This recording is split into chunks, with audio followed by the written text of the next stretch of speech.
House Republicans finally announcing they're going to do something about the trail of corruption leading to the Oval Office and, of course, President Joe Biden. Speaker Kevin McCarthy announcing a formal impeachment inquiry just a short time ago, and we'll get to that. Don't worry. But first, Joe Biden's embarrassing performance at the G20 summit and then later in Vietnam, wandering around mumbling about John Wayne and dog-faced pony soldiers, telling the reporters he has to follow orders and can only call on the 5 reporters that are on the pre-approved list with pre-approved questions provided by his staff, all part of the continuing collapse of the Biden presidency.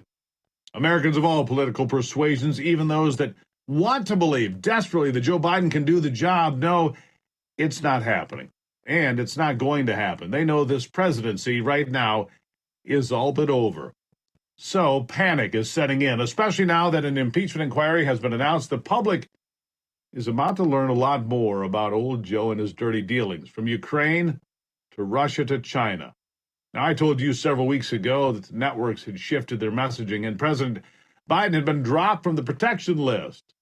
And beyond a few lapdogs like, well, Joe Scarborough and Mika Brzezinski, the media has finally realized they're also to blame for the massive failure across the board of this failed president and administration, because they, the media, insulated him during the entire 2020 election cycle.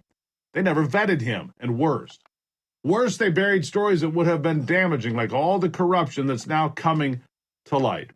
As a result, those networks have been ratcheting up the attacks, the sharp commentary, and the loud criticism of just about everything they're doing in Washington these days. And it doesn't matter what topic you pick, though it continues to be easy to focus on the foolishness of the economy and Bidenomics as a theme and as a policy. On CNBC, the Deputy Treasury Secretary gets hammered for misleading America on the false claims about the debt deficit and, of course, the failure of that horrible public relations move, Bidenomics. Listen to this.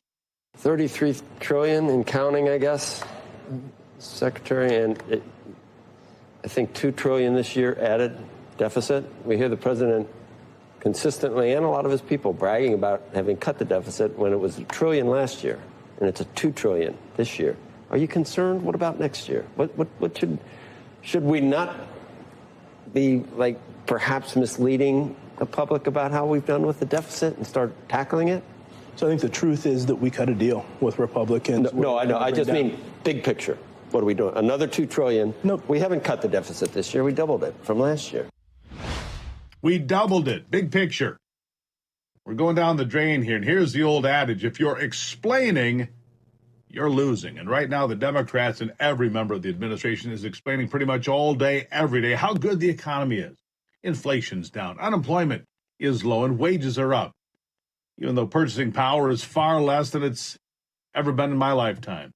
The desperation is really setting in because right now, every issue is failing for the Democrats. And Joe's woeful performance on the world stage is just the latest embarrassment and failure to add fuel to the fire burning down this White House. And we haven't even bothered to mention Maui, Florida, Ukraine, or the ever-expanding dumpster fire that is the Hunter Biden money laundering and sleaze operations that obviously entangled the sitting president, too.